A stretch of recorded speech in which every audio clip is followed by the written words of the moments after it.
Boa noite, pessoal. Hoje é o nosso terceiro dia do curso introdutório de Neurologia Vascular. E nós hoje vamos falar sobre três tópicos: AVCI cardioembólico e IESUS. Depois vai ter uma aula sobre a hemorragia subaracnoide aneurismática, a doutora Erika disse, e depois uma aula sobre trombose de artéria basilar. Queria agradecer a presença de todos, se vocês puderem já ir colocando as suas perguntas no chat, que a gente vai tentar, ao longo da apresentação, responder essas perguntas. Vou tentar ser bem resumida dentro da possibilidade de um tema assim tão grande, tá? Então, só para vocês terem uma ideia, eu tenho dezenas de slides aqui, tá? Mas vão ter alguns slides que eu vou pular, certamente. Eu vou só comentar com vocês o mais importante desse tema, tá? AVCI cardioembólico e ESUS. Então, a gente vai falar um pouco sobre a definição do que é cardioembolia, ou AVCI, etiologia cardioaórtica ou cardioembólica, tá?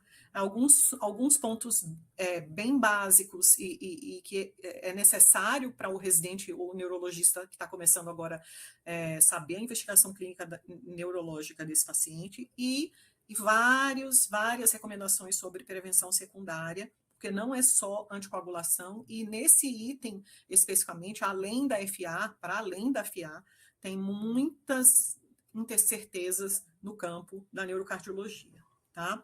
Eu queria começar com um caso clínico bem tranquilo, tá? Um paciente de 58 anos que usa aspirina porque ele é um paciente cardiopata, ele já teve um infarto prévio, ele já fez uma revascularização miocárdica, ele é hipertenso, dislipidêmico, e ele tem já uma insuficiência cardíaca com fração de ejeção reduzida, com a fração de ejeção de 25%, tá?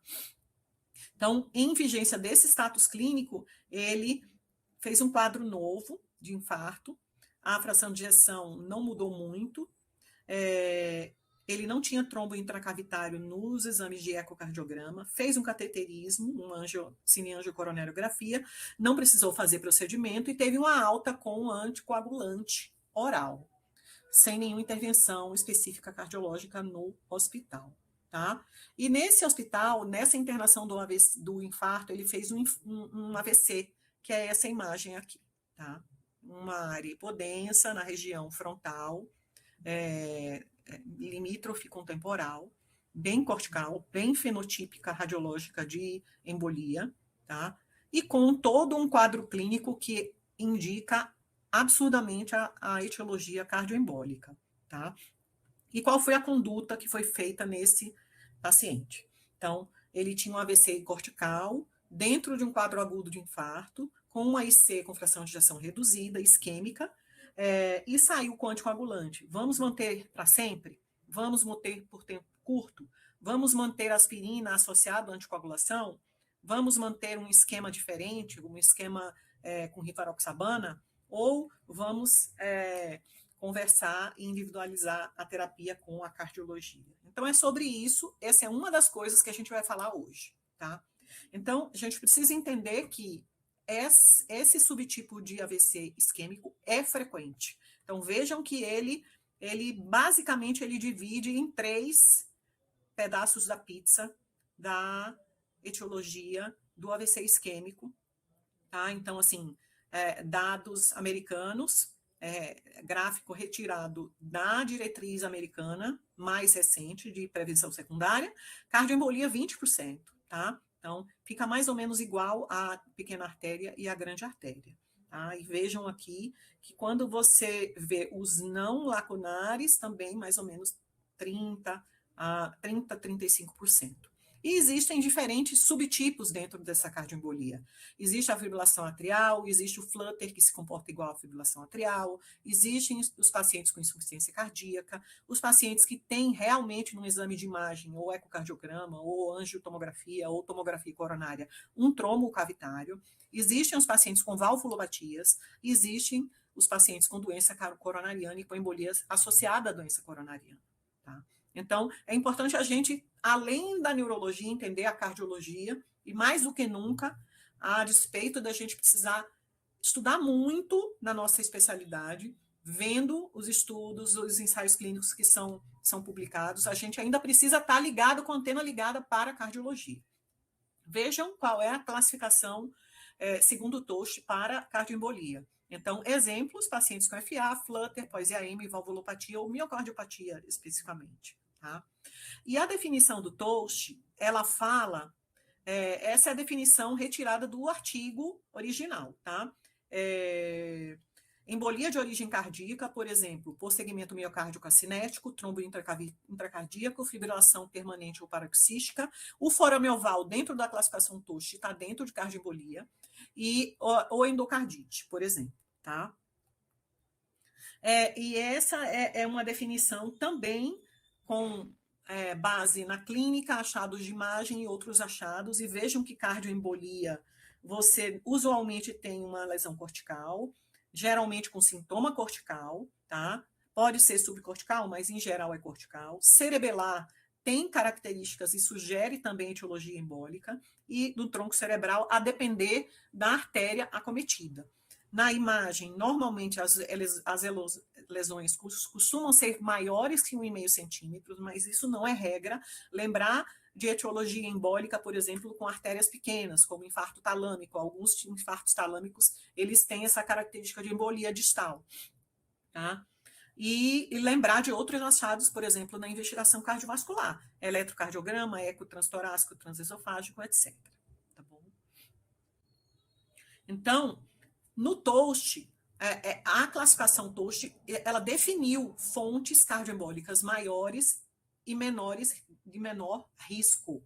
E essa é a classificação das fontes de risco maior e de risco menor. Então, vejam que forame oval entra como risco menor, aneurisma de septo com ou sem FOP, aneurisma do VE por si só, quando não tem trombo, não é uma fonte maior, segundo o Toast. Contrato espontâneo no eco também não é, tá? E valvulopatias, por exemplo, calcificação de ânulo mitral, etc., também não são alto risco. O que é alto risco? FA, flutter, prótese valvar biológica ou metálica, infarto recente com áreas acinéticas, e vejam, menor que 4 semanas, tá? Infarto prévio com disfunção cardíaca, trombos, massas intracavitárias, mixoma, que é bem raro, mas a gente precisa saber, e outras condições clínicas. Então, existem essas etiologias que a gente tem que ter noção se a gente for usar a classificação Toast, tá? A classificação fenotípica que foi publicada no ano passado, ela subdivide a cardioembolia em 3: definitivo, provável e possível. Sendo definitivos a presença do trombo cardíaco identificado por exame de imagem, e provável e possível quando você tem essas fontes maior e menor. Então, vejam que ela segue mais ou menos o padrão do Toast. FA ou flutter, IAM dentro de 4 semanas, fração de ejeção de 30% ou menos, endocardite. O FOP com Pascal provável entrou aqui, então o FOP com Pascal possível entra como possível, né? Tumores cardíacos como provável. Tá? E assim sucessivamente. Então, a gente deve entender essa definição para a gente poder classificar de uma forma mais assertiva se é a cardioembolia. Tá? Na investigação clínica dos pacientes, o ideal é que isso seja feito dentro da fase hospitalar, exames mais básicos, aqueles primordiais na avaliação, ultrassom de carótida, neuroimagem dos vasos, os exames cardiovasculares, cardiológicos, eco, no mínimo transtorácico, um eletrocardiograma. Se você tem disponível no seu hospital telemetria, o ideal a telemetria por si só, sem a necessidade do holter, pode ser feita. Lembrar que telemetria é a monitorização com um monitor cardíaco sendo avaliada por um técnico numa sala em separado. Não é só monitorizar, tá? E se você tiver o holter disponível, que muitas vezes, na maioria dos serviços, é mais fácil, o ideal é que você tente fazer esse holter dentro da internação, porque a gente sabe que se houver um FA oculta, é mais provável que essa FA ela apareça nos primeiros dias após o AVC, tá? E fazer a investigação dos fatores de risco. Vejam que IAG e colaboradores, que foi o primeiro autor da classificação fenotípica mais recente, eles colocam como investigação mínima inicial ecotranstorácico, eletrocardiograma, tá? A telemetria, 24 horas, vejam que a telemetria entra aqui, tá? E depois, se você tem a alta suspeita clínica da cardioembolia, você pode fazer uma segunda revisão da investigação clínica, por exemplo, em jovens com transesofágico, monitorização prolongada, tá? E tentar classificar, por exemplo, se você só achou o FOP, tentar classificar, usar a classificação Pascal, tá? Nos Estados Unidos, na Europa, eles têm muita disponibilidade da monitorização prolongada, ou com um dispositivo subcutâneo, ou com holter prolongado. Aqui a gente sabe que tem essa dificuldade, tá? Então, normalmente você faz a investigação, você revisa a investigação. Uma vez que você não encontre a causa e tenha um padrão fenotípico radiológico de cardioembolia, você nomeia esse paciente como um ESUS, tá? Mas a partir daí você vai identificar qual estratégia você vai fazer em relação à medicação, tá bom? Aqui eu queria salientar para vocês, especificamente esse estudozinho aqui, ó, esse estudozinho aqui tem 24 anos já. O estudo WARS, ele avaliou pacientes com IC, comparando varfarina com aspirina, tá? E eles viram que não tinha benefício você manter varfarina a longo prazo nesses pacientes. Então, a partir daí, e depois outros estudos não conseguiram mudar essa resposta a essa pergunta, tanto que hoje não há indicação formal de você deixar a anticoagulação indefinidamente para pacientes, mesmo que eles tenham IC com disfunção segmentar no ecocardiograma, tá? Eu quero mostrar para vocês, bem rapidamente, que em relação à fibrilação atrial e AVC, os estudos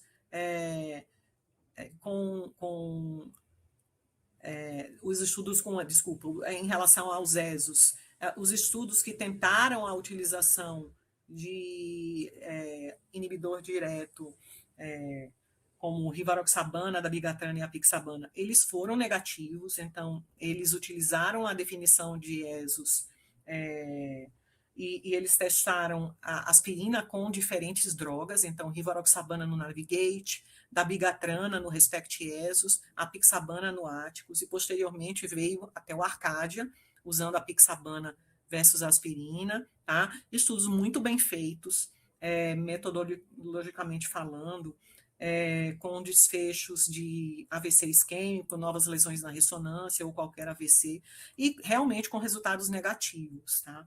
Então, essa base teórica dos ensaios clínicos a que nos faz responder a pergunta hoje. ESOs não tem indicação de anticoagular, tá? A despeito desses estudos aí todos negativos, tá?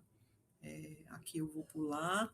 Então, assim, novamente, os 4 estudos, né, com essa população, com AVC com características de embolia sem fonte identificável, tá? Aqui, os estudos com fibrilação atrial, então, os estudos com os inibidores, os anticoagulantes diretos, então, os 3 grandes, o RELY, o ROCKET e o Aristoteles, então, eles com um número muito grande de pacientes com a população de FA, usando as 3 drogas iniciais, a apixabana, rivaroxabana e dabigatrana, com controle comparando com varfarina, tá? E mostrando um perfil de eficácia favorável ao uso dessas drogas pela segurança dessas drogas, então isso realmente modificou a prática clínica. Até então, a varfarina era a primeira escolha e depois isso virou o jogo para os anticoagulantes diretos, tá? E hoje eles são considerados terapia de primeira linha. A varfarina ela é reservada para situações específicas e exceção, tá? Então, deixa eu pular isso aqui. No AVC cardioembólico, gente, eu não sei se vocês têm alguma pergunta aí para fazer na plateia, deixa eu só dar uma olhadinha aqui. Se vocês tiverem alguma pergunta aqui para fazer, eu sei que vocês têm, porque isso aqui é uma das dúvidas mais frequentes que a gente tem na prática clínica. Vão colocando aqui no chat, tá? Então, no AVC cardioembólico, é importante você tentar identificar essa fonte embólica, se você tem a suspeita clínica da embolia, tá? E tentar identificar e classificar se essa fonte cardioembólica é de alto risco ou menor risco, então FA permanente, paroxística, valvulopatia, miocardiopatia, alteração segmentar na mobilidade da parede do ventrículo esquerdo pelo ecocardiograma, trombo intracavitário, infarto recente, déficit de função de VE, etc. Tá? Inicialmente nesses pacientes, até que você bata o martelo e dependendo do tamanho do infarto, geralmente você deixa a antiagregação. Teve até uma pergunta ontem de um colega nosso que perguntou sobre o cardiologista não deixar nem usar antiagregação na fase aguda. Então, você sempre inicia com a antiagregação. E se for um AVC com uma área muito pequena, um paciente muito bem, com NAID bastante baixo, hoje tem estudo que mostra que é seguro você iniciar a anticoagulação, pelo menos com 2, 3, 4 dias do ictus do AVC isquêmico, tá? Então, você considera o tamanho da área do infarto, o risco de sangramento, de transformação hemorrágica, e não há mais aquela regra inicial em outras diretrizes e recomendações de esperar pelo menos 14 dias para iniciar a anticoagulação, se tenha realmente uma indicação absoluta de iniciar a anticoagulação, tá? Uma dica muito importante é isso aqui, né, gente? Sempre que você for iniciar a anticoagulação, no paciente com AVC agudo, aquele que está ali nos primeiros dias da instalação do AVC, sempre realizar uma tomografia de controle antes da introdução do anticoagulante ou da enoxaparina ou da heparina, quer que seja, tá? Para você observar se não tem transformação hemorrágica ou se aquela transformação hemorrágica inicial se estacionou, estabilizou, e para você começar realmente a anticoagulação, tá? Existem várias diretrizes, as principais diretrizes mundiais seguidas pela comunidade cardiológica e neurológica são as diretrizes de AVC prevenção secundária americana e as diretrizes da Sociedade Europeia de Cardiologia, da ESC, tá? Então, eu vou falar um pouco sobre algumas recomendações da diretriz americana, tá? Então, algumas coisas assim bem simples e vai ser um bate-bola mesmo, bem rápido, para vocês entenderem que muitas condições cardiológicas elas têm a indicação apenas de antitrombótico. Então, por exemplo, aterosclerose do arco aórtico, a presença de placa no arco aórtico, que é considerado um tipo de átero de grande artéria. Até um tempo atrás, havia uma incerteza sobre você deixar esses pacientes anticoagulados, dependendo do tamanho da placa aterosclerótica, se ela era muito móvel, muito grande. Então, tinha algumas condutas a respeito de anticoagular esses pacientes, tá? Mas hoje se sabe que não há evidência para anticoagulação desses pacientes. Então, normalmente, você faz a terapia antiplaquetária, recomendação 1, tá? Pela diretriz americana. Então, pacientes com AVC ou AIT e evidência do átero do arco aórtico como causa do AVC é terapia antiplaquetária, tá? E houve um estudo clínico, que foi o estudo ARC, que foi o estudo que respondeu essa pergunta, indicando que essa é a terapia recomendada, tá? Em pacientes com fibrilação atrial não valvar, então, ritmo de FA ou FA permanente ou paroxística e a presença de AVC ou AIT, realmente hoje todas as diretrizes, americana, europeia, canadense, australiana, Reino Unido, indicam o uso do anticoagulante oral direto, então a pixabana, dabigatrana, edoxa, riva, eles podem ser utilizados, tá? Aqui ela fala até do varfarina, mas a gente sabe que na prática clínica os anticoagulantes diretos dominam realmente a prescrição médica, tá? Então, recomendação 1A, tá? E independente se é paroxística permanente ou persistente, tá bom? E Nos pacientes com doença valvar, porque a gente sabe que os trials pivotais usaram pacientes não valvares, a gente sabe que em doença valvar leve, tá? Dado que teve um certo grupo de pacientes nesses estudos pivotais que tinha doença leve, o DOAC ele é recomendado também, tá? Então, os estudos clínicos principais que baseiam essas condutas são os 4 grandes, com as 4 principais moléculas, tá? Lembrar que Flutter se comporta igual à fibrilação atrial, então não adianta você ficar pensando muito, Flutter é igual à fibrilação atrial. Então, a recomendação é anticoagulação, igual a anticoagulação com fibrilação atrial, tá bom? Os DOACs na valvar leve. Se você tem um paciente com perfil de alto risco, e hoje, gente, cada vez mais a gente está vendo esses pacientes. O que é a FA com perfil de alto risco? A FA de perfil de alto risco é o paciente que tem FA e sangra gastrointestinal, é o paciente que tem FA e sangra geniturinário, então muitos pacientes idosos, pós-operados de próstata, é o paciente que tem angiomatose intestinal com sangramento digestivo alto ou baixo, e assim, inúmeras condições. A gente pode enumerar aqui várias, e a gente conversa entre nós, neurovasculares, nos grupos que a gente participa. É todo dia um caso com FA e alguma outra condição que impede o uso do anticoagulante oral, tá? Então, caso provocador. Vamos lá, exemplo. 65 anos, AVCI, fora de janela, FA no eletro. Submetido a transesofágico, transtorácico e tem uma vegetação valvar. Devemos anticoagular? Se sim, a partir de quando? Então, assim, Rob, casos hospital de base, né? Sei bem, entendo. A gente vai chegar lá, Rob, tá? Então, assim, é esse tipo de paciente, tá? Ele não vem só com FA, ele vem com outras coisas junto. E aí você precisa ver caso a caso e avaliar e compartilhar o risco, o benefício da terapia que você está fazendo, tá? Então a gente vai chegar lá na endocardite, viu, Rob? Olha, FA e doença valvar moderada grave, tá? Essa situação que o Robert Kohn falou aí, tem uma vegetação na válvula. Tomar muito cuidado com esses achados de ecocardiograma. É uma vegetação e o ecocardiografista não bate martelo se é um trombo ou é uma vegetação.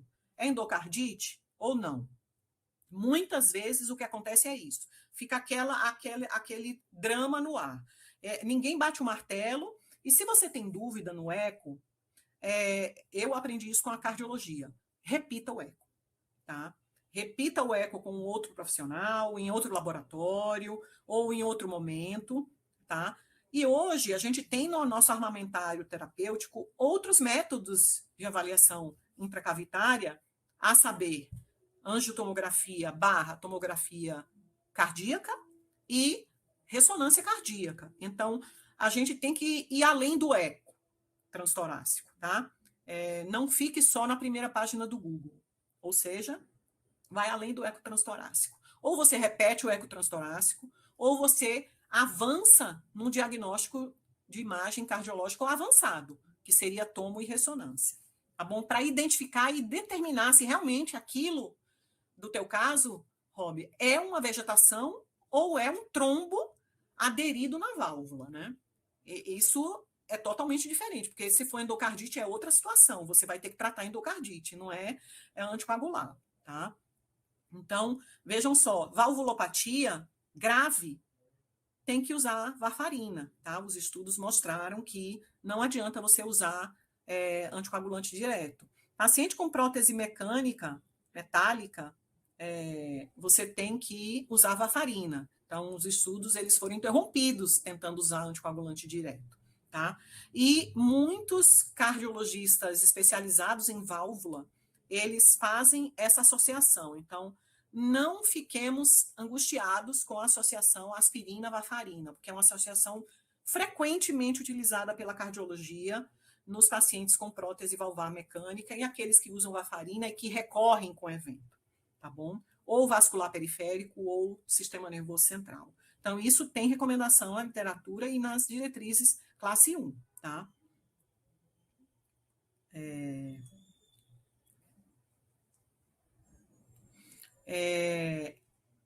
A varfarina, então, suplanta anticoagulante direto na doença valvar grave, tá? E outras valvulopatias, quando o ritmo é sinusal, não tem fibrilação atrial, tá? E houve um evento, AVC ou AIT, geralmente a prevenção secundária é com antiplaquetário. Então, vejam, são dados limitados, não tem estudo formal de grande número de pacientes para responder isso, mas geralmente você tem que usar antiplaquetário. Então, há muita conduta de individualizar nesses pacientes. Por exemplo, recorre, mas a diretriz fala de antiplaquetário. Se recorre, tem doença valvar, normalmente você faz a avaliação e personalização do tratamento e você anticoagula. É errado? Não. Por diretriz, você tem um guia.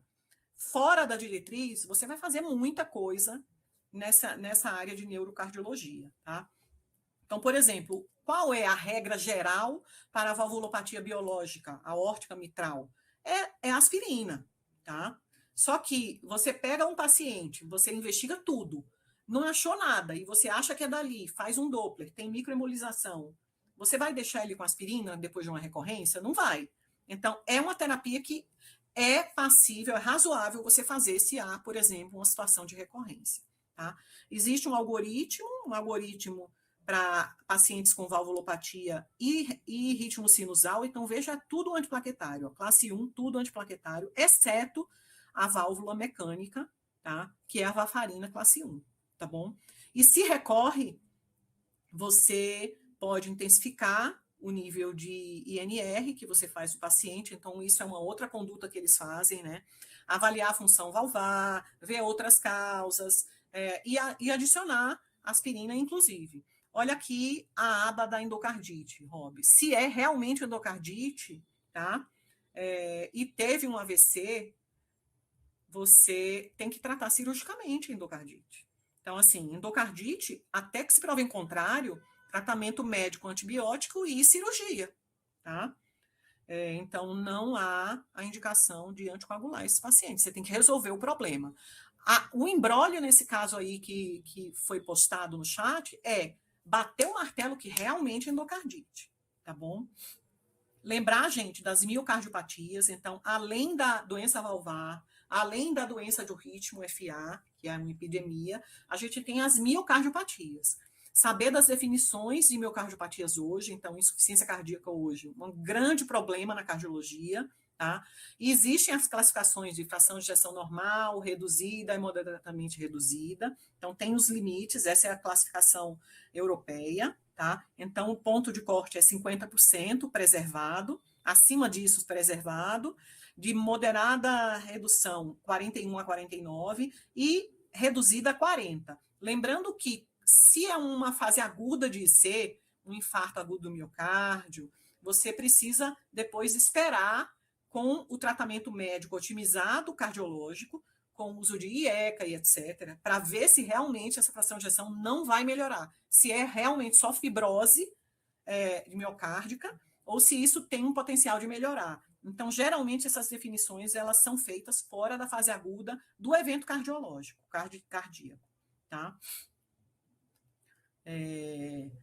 Vejam que dentro da seara da IC, 2 estudos foram muito importantes, esses estudos publicados, um em 2017 e o outro em 2022, avaliando rivaroxabana dose vascular com aspirina em IC, tá? E esses estudos, eles mostraram que um grupo desses pacientes pode se beneficiar desse tipo de tratamento a longo prazo, por ter um perfil de segurança muito melhor do que o perfil de aspirina, de anticoagulação indefinida, e ter um potencial de eficácia terapêutica para evitar recorrência de evento embólico maior do que você manter uma monoterapia antiplaquetária. Tá? Então, na seara do trombo cavitário, se você tem trombo cavitário no ventrículo esquerdo, anticoagulação. Mas vejam só, nenhum estudo mostrou até hoje que é correto você deixar anticoagulado para o resto da vida esses pacientes. Então, assim, por diretriz, é anticoagulação por um período curto, tá? Você pode fazer uma imagem cardíaca mais avançada, ressonância, um eco com contraste ou tomografia, para realmente ver se tem esse trombo, para você definir com base nisso. E a segurança do uso de DOAC é incerta nesses casos, tá? Então, anticoagulação você deve considerar por período curto de 3 meses, justamente por causa da segurança da anticoagulação a longo prazo, tá? Trombo no apêndice atrial com miocardiopatia, geralmente varfarina, tá? E miocardiopatias genéticas, por exemplo, não compactada, você pode utilizar varfarina, mas assim, é uma opinião de especialista, um nível de evidência mais baixo, tá? Então, geralmente, miocardiopatias sem fibrilação, ritmo sinusal, sem trombo, mesmo com fração de ejeção reduzida, você tende a usar antiagregante indefinidamente, a não ser que seja um caso que foge dos exemplos das diretrizes ou dos estudos clínicos que foram a base para realizar as diretrizes. Tá? E também há uma recomendação em forma de algoritmo nessas insuficiências cardíacas ou cardiomiopatias. Então, a varfarina para o trombo ventricular, mas por período curto, e você, nas situações diversas, individualizar a conduta. Então, vejam que assim é um campo aberto e um terreno frouxo mesmo para você caminhar. Tá? O ESUS, de regra, antiagregação, tá? Então, os estudos foram negativos, o Arcadia foi negativo, e subanálises mostram algum perfil de pacientes com um pouco mais de evidência para você pensar em partir para alguma anticoagulação. Então, mensagens finais desse tópico: fibrilação atrial e AVC isquêmico, anticoagulação. Preferir DOAC, se você tem disponibilidade, tá? O risco de AVC em IC com fração de ejeção reduzida é baixo, e por isso, e pelos estudos não terem demonstrado uma eficácia com uma boa segurança, hoje você tende a antiagregar esse paciente a longo prazo, e você pode anticoagular esses pacientes a curto prazo, tá? Como trombo cavitário. Tem muitas situações diversas, então é aquilo que eu falei, é aquilo que o Rob comentou aí, uma das situações, tá? Muitas comorbidades envolvidas na jogada, no cálculo, e riscos de hemorragia variáveis. Então, há muita recomendação nas diretrizes de individualizar as terapias e as escolhas terapêuticas nesses pacientes.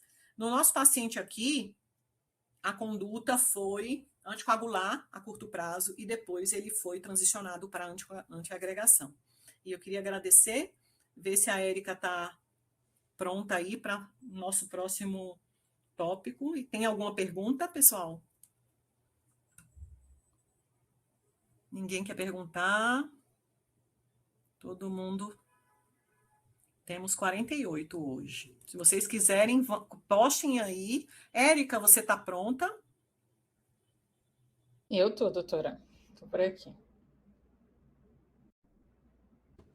Doutora Amara, quando tem trombo intracavitário, você usa varfarina ou anticoagulante direto?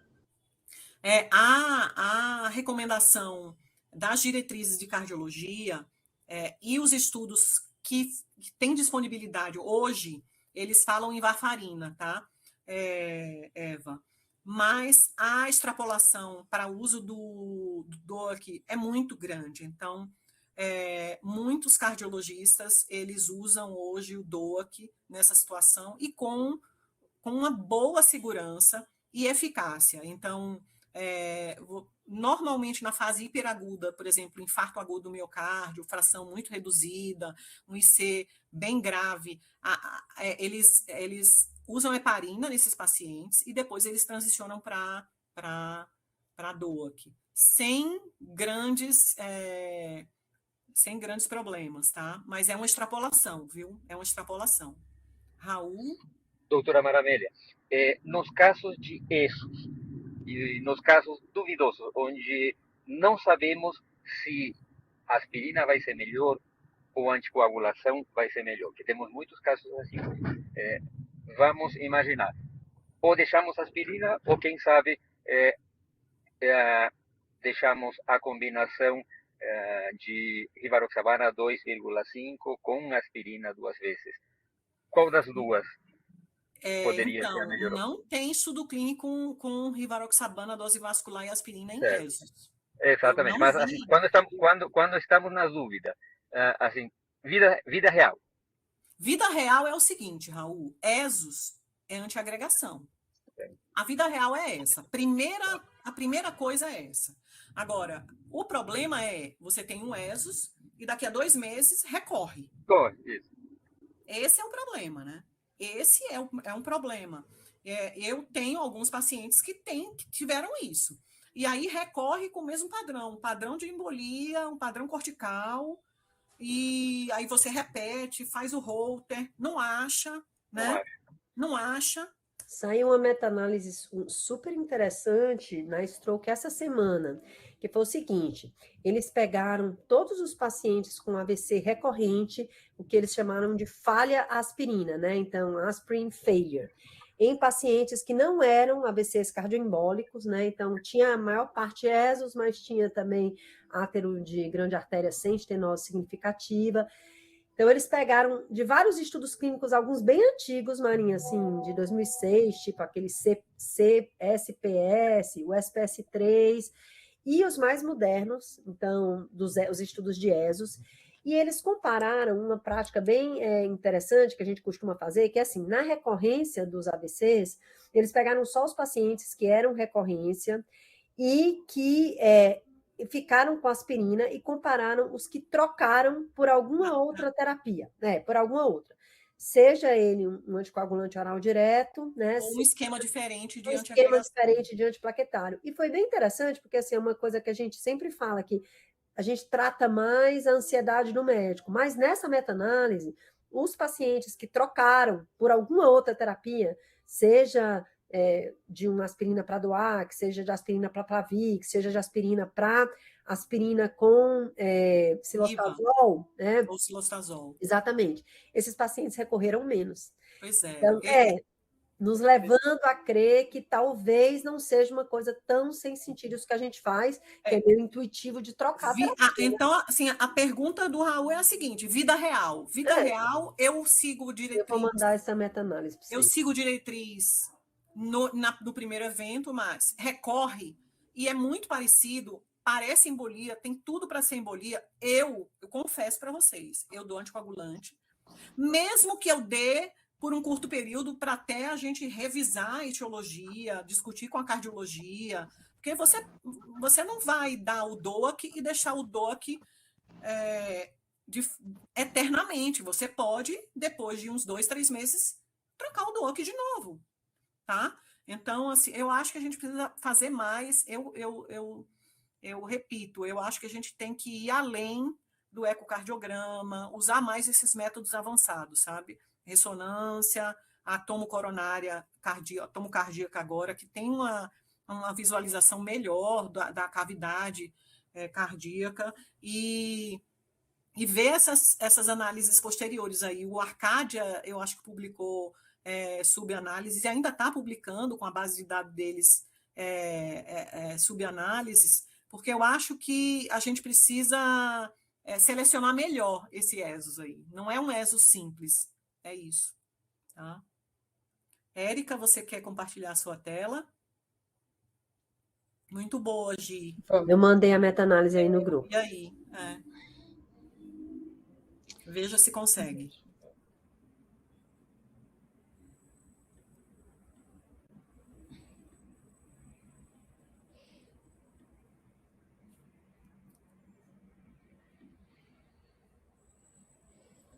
Deixa eu tentar aqui, doutora.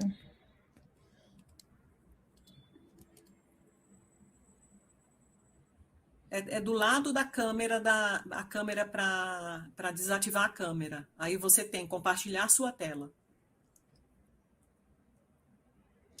Aqui ele está falando que eu não estou como apresentadora. Ah, então eu vou colocar tornar apresentador. Pronto, coloquei. Pronto, agora sim.